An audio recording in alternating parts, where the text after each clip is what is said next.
Hey, it's Matt Pinfield. This is KLOS New and Approved. I'm really excited to be here with Jon Bon Jovi.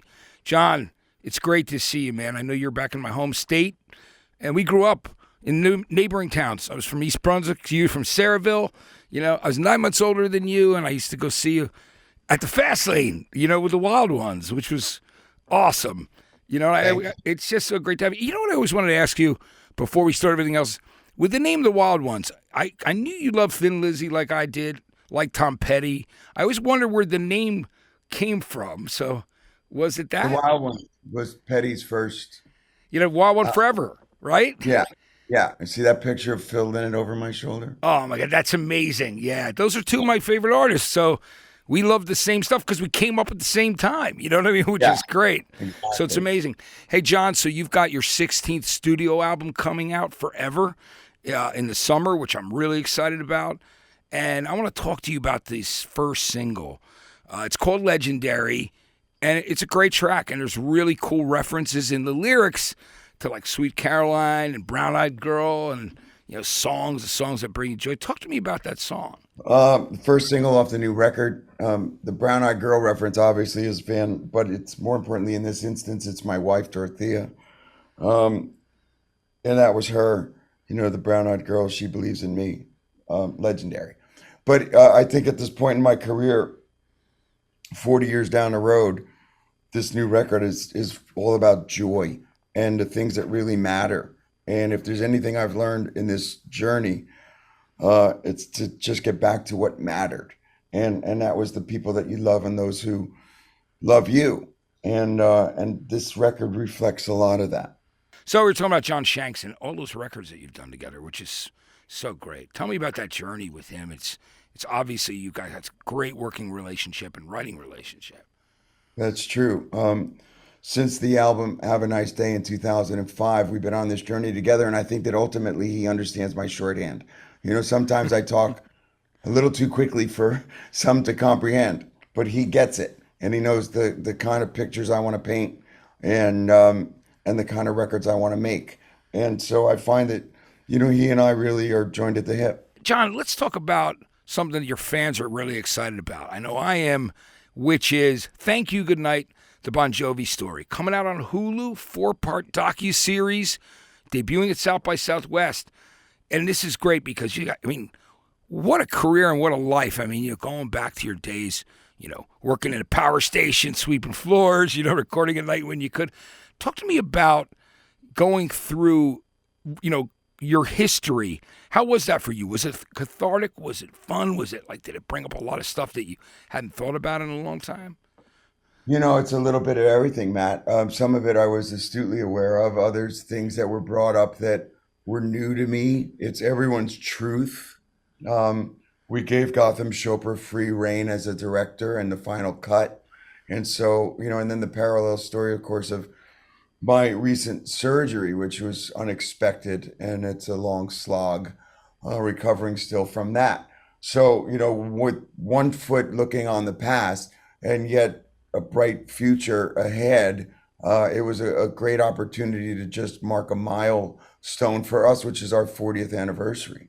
Yeah, I think it's great. And you've always had that unbelievable work ethic, this very Jersey thing, which I love, which is going out and doing a show and playing. And, you guys, I remember you and I talking about it, and I was telling people, listen, nobody has sold more tickets than Bon Jovi, and you kept your ticket prices reasonable on when other tours were out there, and you guys worldwide were crushing it. You were killing, which has just been a great thing to see.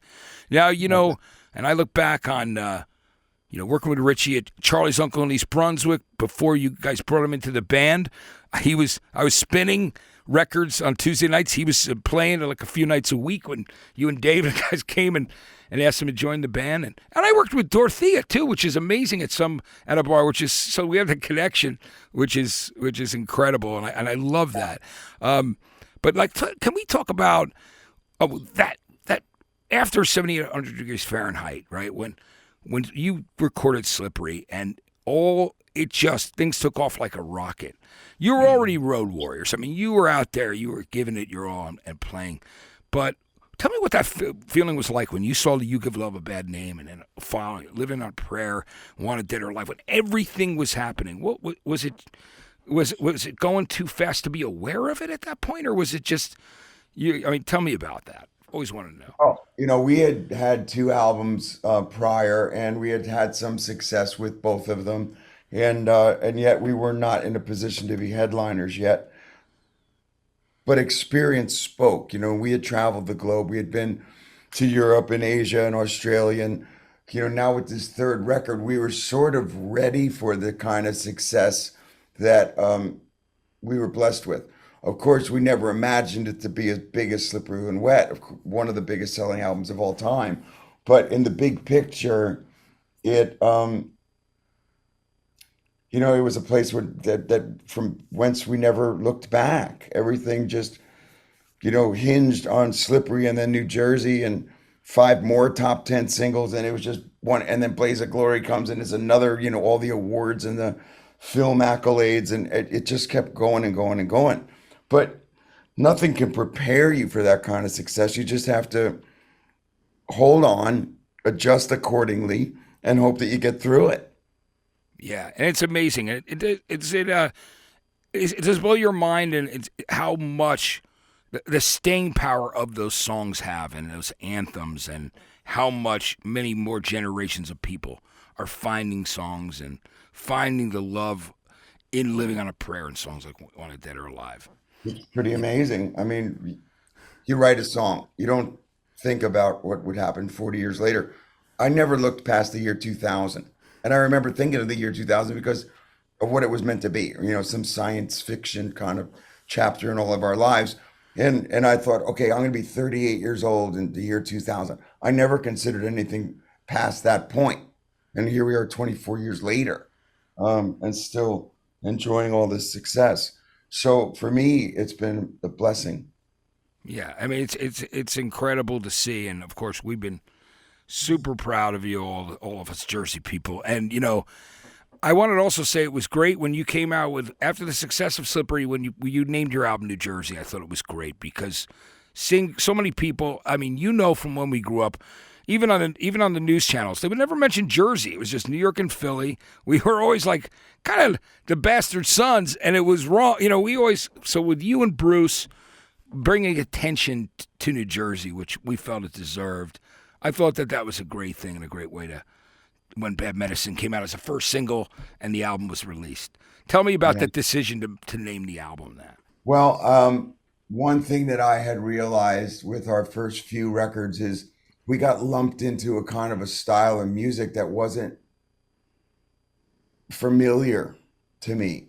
And, because we looked a certain way and we were young guys that, we that MTV generation, we were put into that. And even some of the bands we toured with were of that kind of a musical influence. Mine were much more diverse than that. And one thing that I have to say is I realized by the third record, stop trying to be like something that you're not and go home.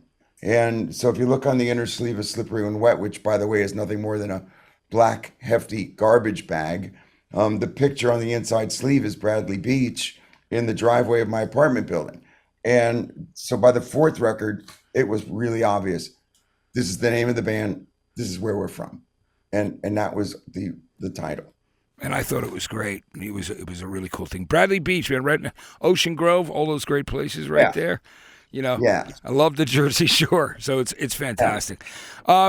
So let's talk about, so we're 16 albums in now with the studio records for the band. Talk to me about, we're here in L.A. and Phil X is like a legend here and people really love him. Tell me about having Phil X and joining the band and how you became familiar with Phil. Well, first I met Phil playing for Aldo Nova, which is somebody I had known before I even made my first record. And then I worked on one of his records. And, so then I met Phil at that time.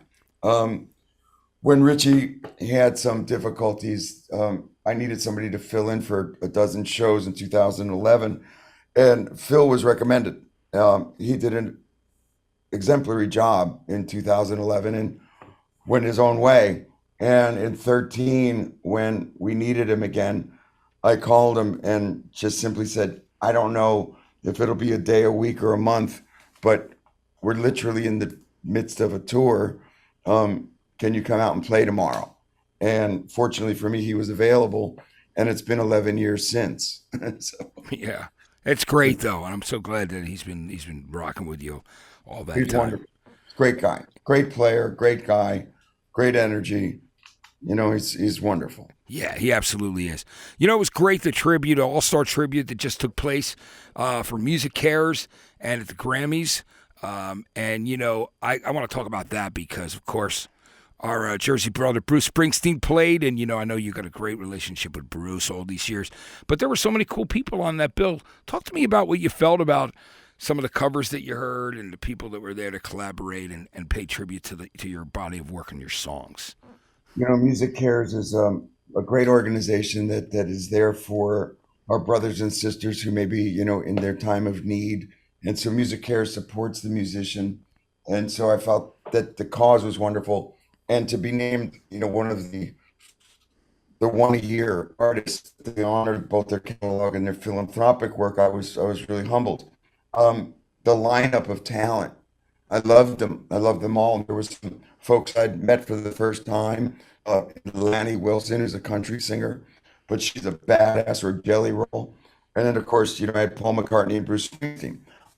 So it was just over the top of any kid's craziest fantasy of a dream ever came to life on that night.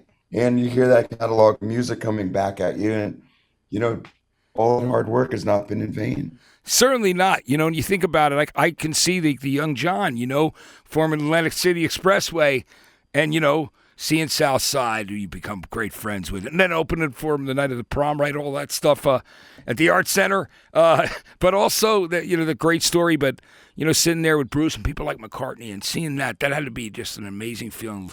Thinking back at young John in Sayreville and back in the day. There is no doubt about it. It was a humbling moment, and one that I'll treasure forever. Yeah. Hey, John, I got to say also, speaking of your philanthropy, I love what you do for people, over there. It's incredible. Over by you do the shows at the Count Basie, but you've got the soup kitchen, the things that you've done, you give back to the state. And I wish more people were doing that today and giving back to their neighborhoods and to their people. There's a lot of people who don't have a light shining on them that are the neighborhood heroes. For me, fortunately, we have that opportunity to bring attention to the JBJ Soul Kitchen, which I'm sorry, Matt, but I have to correct you. It's not a soup kitchen. Yeah, I'm sorry, but yeah. I like the Soul Kitchen better. It's a Doors reference, too. I'm down. You know what I mean? It's great. Dorothea would come and wrap you upside your head. Yeah, she would. But, She would. Sorry about that, but no, it's funny. we have four of our community restaurants in New Jersey where people who can't afford to are fed an incredible farm-to-table meal, while those who can, like yourself, you come and affect change directly by leaving a suggested donation. And so we, in turn, now have four of these restaurants for over a decade now, and the model was unique to my wife's vision. Yeah, I think it's so great that you and Dorothea have been doing all this work. I love it, and everybody talks about it in neighborhoods over there, and are just really excited about it. I think it's great. I also I should mention, I never got to tell you that I really loved your performance in Pay It Forward. I thought that because I really loved that movie, and I thought you were great in it. You know what I mean? Thanks. Back in 2000. But John, so with this new record coming out, are you guys planning to do another world tour soon? Because I know your fans are really chomping at the bit for that.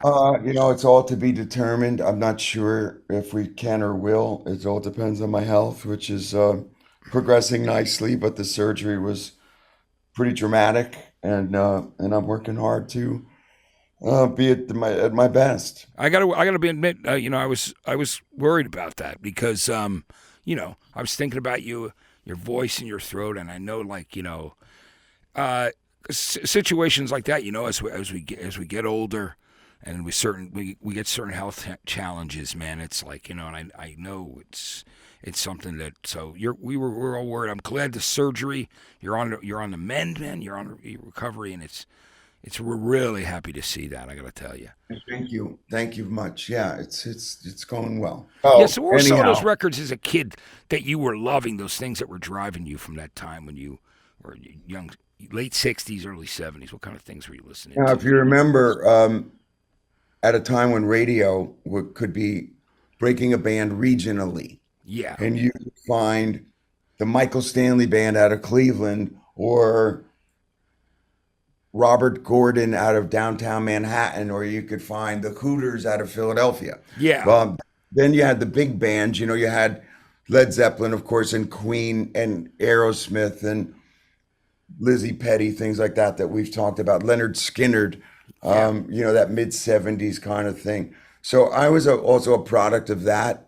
And then of course, the singer-songwriter. So Dylan to Morrison, they really moved me. Southside Johnny was one of my influences as an entertainer. The Jay Giles Band, Peter Wolf and the Jay Giles Band. So, it was pretty typical, of a kid in the mid and latter 70s. It's great. I'm glad you mentioned Michael Stanley Band because it was one of those things I discovered by actually hearing one song on any WFM and going out and buying that live album, Backstage Pass, the double record, That's how I used to find out about things. You hear one song on the radio and I go, that sounds good. Looking for new rock and roll, When a DJ would endorse it and talk about it and then, you got a chance to hold that vinyl and that cover and read those credits and use your imagination, and if you were lucky, you got to see them. Yeah, and there were, you were hoping to get one of those triple bills at the New York Palladium, or, eventually we started. It was great when the whole scene started when you started playing in when Fastlane and Pony were there, and there were those two places were right down the street from each other. Man, in the late '70s, early '80s, I was so excited to be able to go to so many shows, and it was And the thing about Asbury Park, and because of the success of Bruce and then the Jukes, Asbury was supporting original music. So by 1980, I quit playing other people's music and was only playing original stuff. And the Fast Lane was one of those places where you were able to cut your teeth and to learn the craft of songwriting. Yeah, it was amazing. I remember Tony Pellegrossi, after he left the Jukes, he was booking it. We love our friend Tony, our brother. You know what I mean? It's great. He's the best. Yeah, he's the best. Plus, all those Southside albums like Hearts of Stone, man, I love those. I don't want to go home. Those records are phenomenal. This time it's for real. So I was there the night. I think that either you gave Southside the award or he gave you the award 2009 at the PAC Center at the New Jersey Hall of Fame. I'm trying to remember, but it was awesome though to see you. Yeah, I gave him his in Asbury, and I don't think he gave me mine, but I did give him his in Asbury. Yeah, I think I'm trying to remember. It was a governor might have gave you yours. I'm trying to remember it because I think it was the governor. At the time. It was the governor that night, and Bruce's mom was there backstage. It was her birthday. It was a cool night, man. And and you know what else was there? It was Abbott and Costello's kids were there. It was Yogi Berra, man. It was like the coolest thing ever. I'd almost forgotten Yogi was there. I was like, Yogi Berra, because I watched that documentary on him, which was great. It's not over, but it was what a great night. A lot of people from Jersey. A lot of people from Jersey. Yeah, Jersey's. That's what I say all the time. My girlfriend always says the same thing. She's like, man, there's so many people from Jersey. A lot of creative people, a lot of good people from Jersey. You know what I mean? So, hey, Jon, I want to just say, I really appreciate you taking the time. I'm excited about hearing Forever, the rest of the record. I did hear from people that got to get a preview of it at the Grammys that it was phenomenal. They were saying this record is so good. I mean, people came right back to me and were saying, dude, the Bon Jovi record is they go, it's deep. It's got some great songs on it. So you got some serious love that I heard. So I just we're feeling pretty good about it, man. Thank you.